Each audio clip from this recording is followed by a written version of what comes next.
Okay.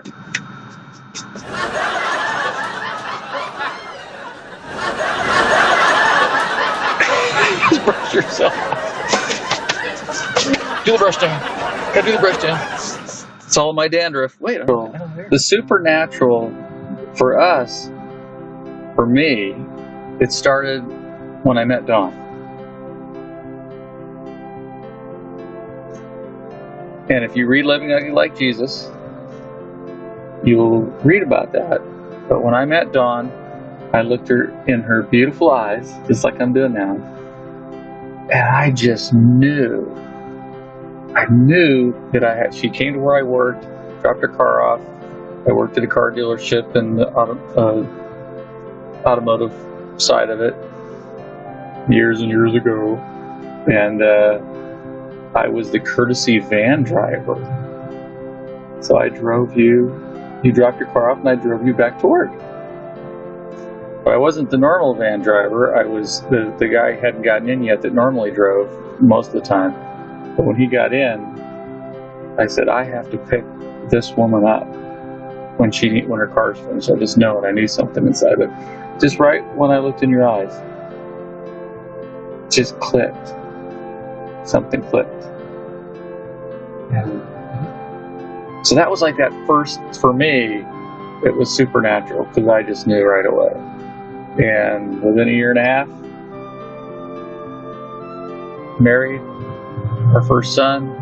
It's pretty amazing. But that was that first step of supernatural. And then we started our business. We took leaps of faith without knowing God. Neither one of us were plugged in to God in any way, knowingly. We both stopped going to church at the same age, 9 years old. My mom passed away. Your parents divorced. So we had no background or anything. And our first few years were pretty rough at times. First few years of marriage. First few years of marriage. Were a little rough. But then you had your fit. We were just talking about that the other day.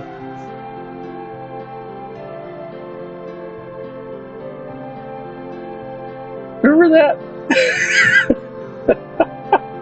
And what did you say to God? I just said,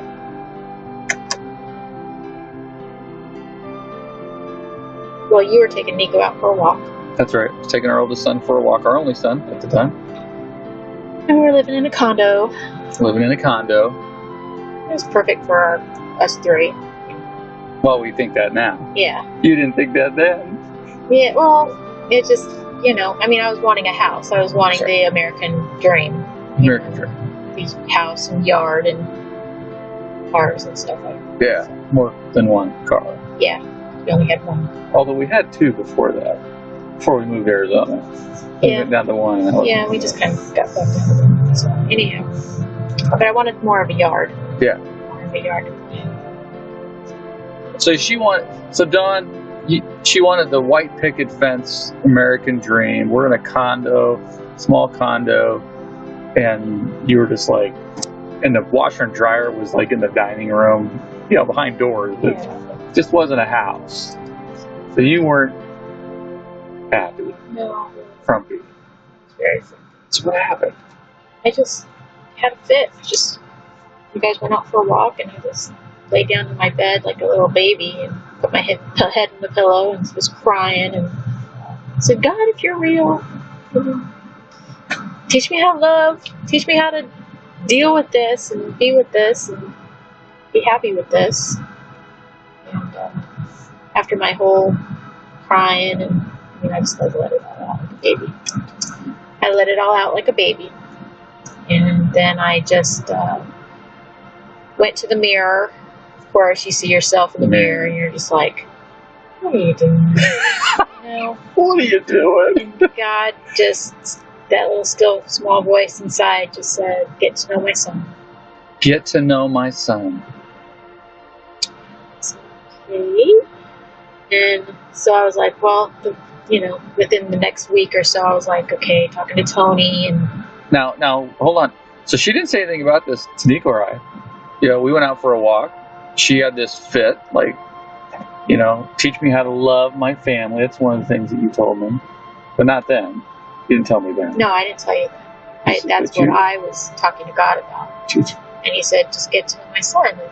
Okay, so I started kind of going through the Bible. You get all those teachings and stuff, and they tell you to read like John first and all that stuff. And so I'm like reading it, and I'm hearing this Jesus guy just talks in riddles all the time. I'm like, I don't get it. I don't understand it. Right. And then I got the big church voice and the Ten Commandments. Yeah, we've mentioned that before. Yeah, the Charleston Heston movie, the movie God voice. Yeah, the condemnation and hey, we just did it at the same time. I'm reading it, I'm like, oh, God, what is this? Yeah, I don't get it. So then, I just said, well, not God, but I just said, you know what?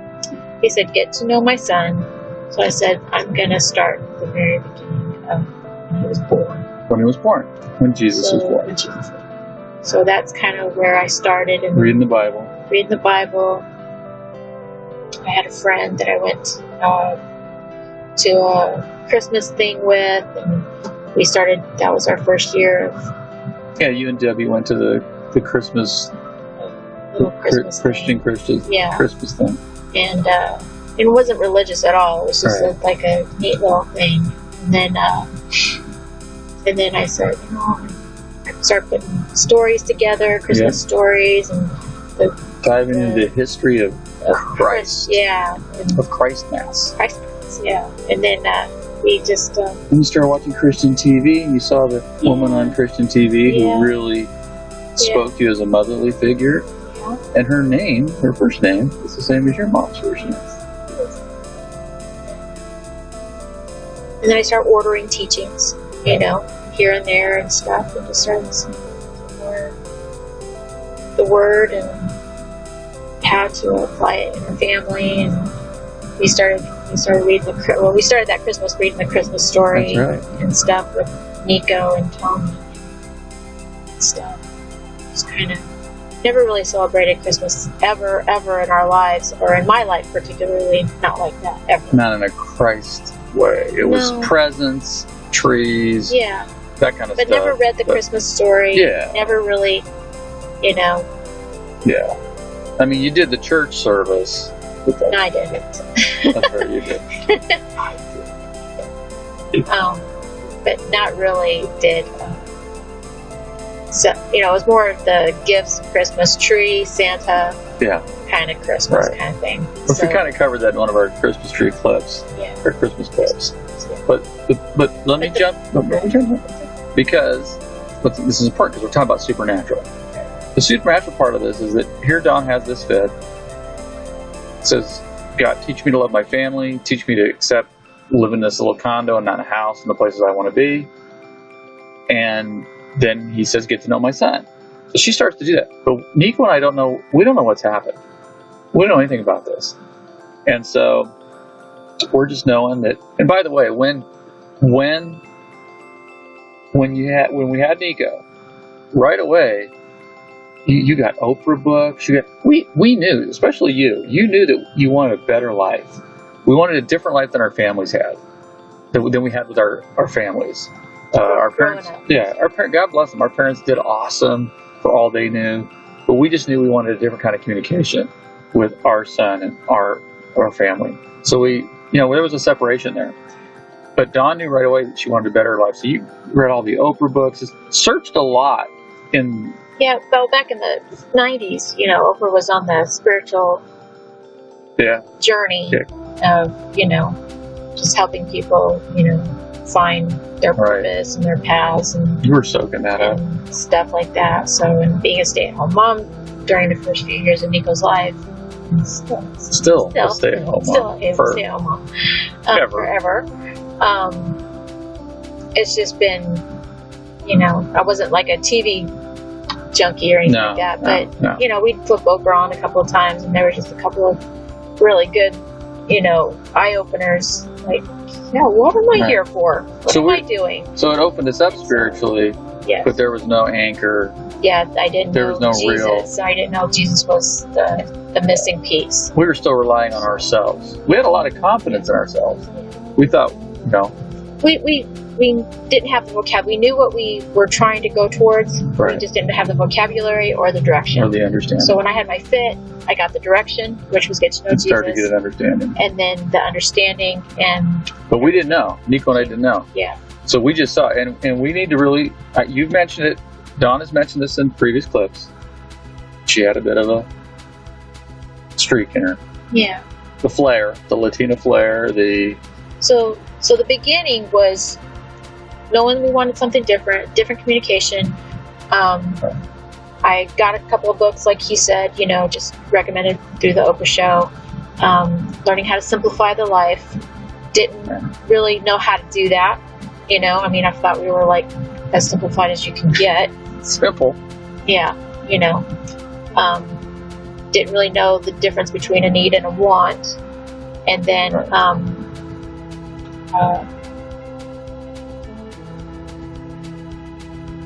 learning to be happy with where I was at so we could move forward to where we were going. Right. And then knowing Jesus and applying the love that God had for us and the reason why he brought and sent Jesus into our Right. lives to, just kind of learning how to live that way and tune out the church voice and really tune into his Well, the voice that church, the voice that you knew of church, experience of church. Knew of church, so. That voice, the condemnation, the guilt, all those things that you remember from your experience. But the supernatural part about this is that everything that Dawn's sharing, this happened quickly.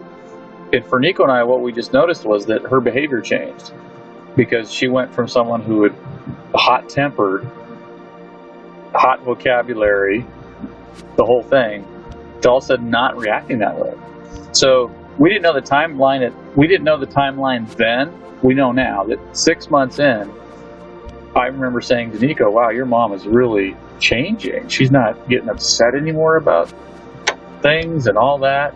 And in that process, I started to notice my behavior because all of a sudden you weren't yelling and getting upset, and so now my under the radar negative behavior, like when I would just say anything to you and I was upset, I wouldn't say nothing, just whatever. Silent treatment, which looks passive aggressive as a child.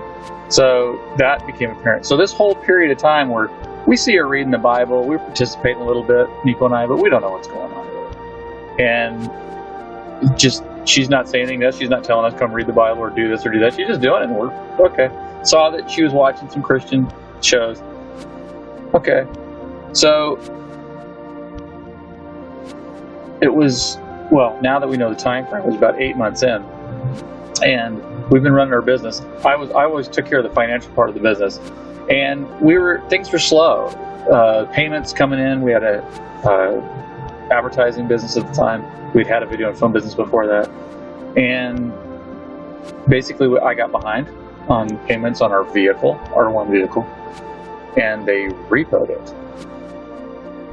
They hooked it up to the truck and they drug it out and left skid marks. See, I didn't know any of this. Our condo, the way it was, I couldn't see out where it was parked. So I just walk out one day to go, do our advertising, go visit businesses, and saw the skid marks. Like, uh-oh.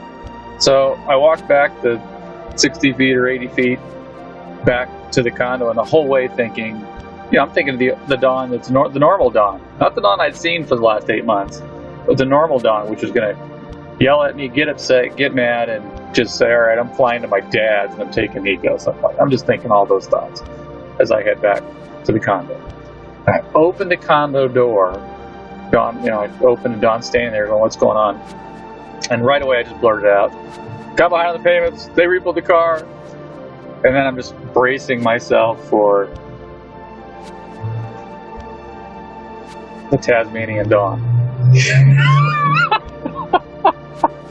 And instead, she looks at me and goes, "How can I help?"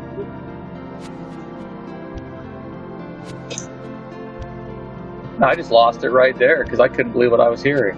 At that point, I was more reacting to her response than the situation.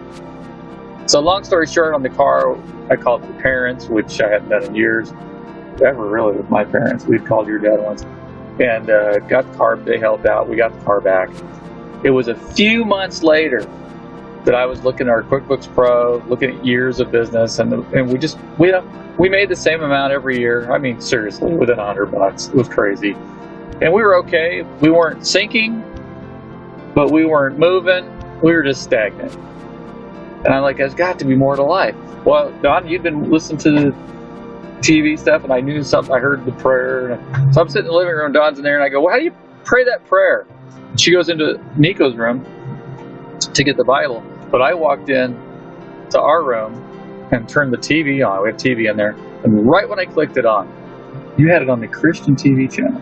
Right when I clicked it on, a minister, the camera was right on his face, and he's like, pray this prayer with me right now. I was like, whoa! So I prayed, received Jesus into my heart.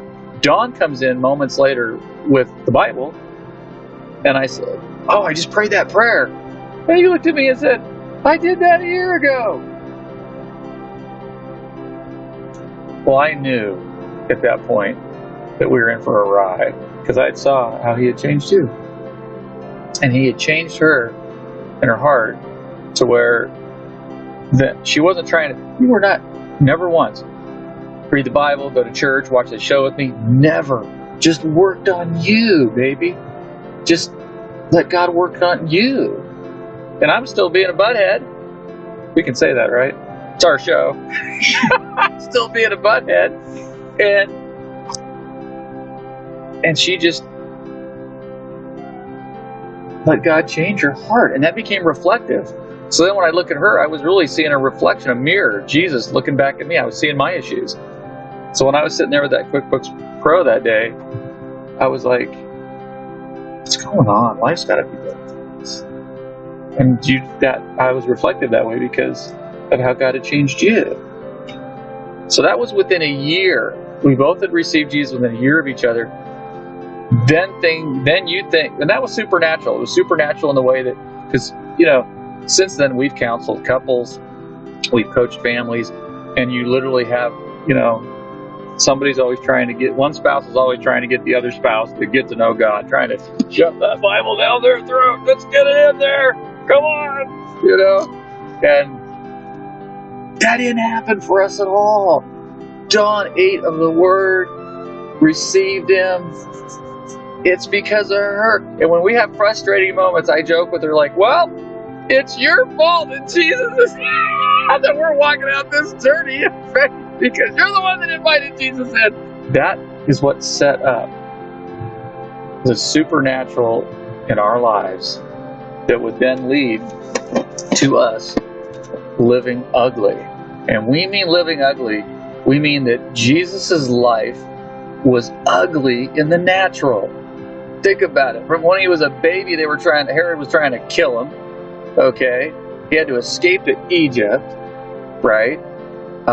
Then he comes back when he finally starts his ministry.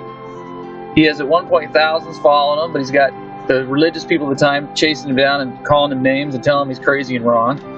And eventually he ends up, everyone leaves him but the 12. One of them deceives him, and then he's crucified and hung on the cross. Ugly. And today, we always say, if that happened to a preacher today, they'd say, oh yeah, look at that, his ministry wasn't of God, didn't work, whatever.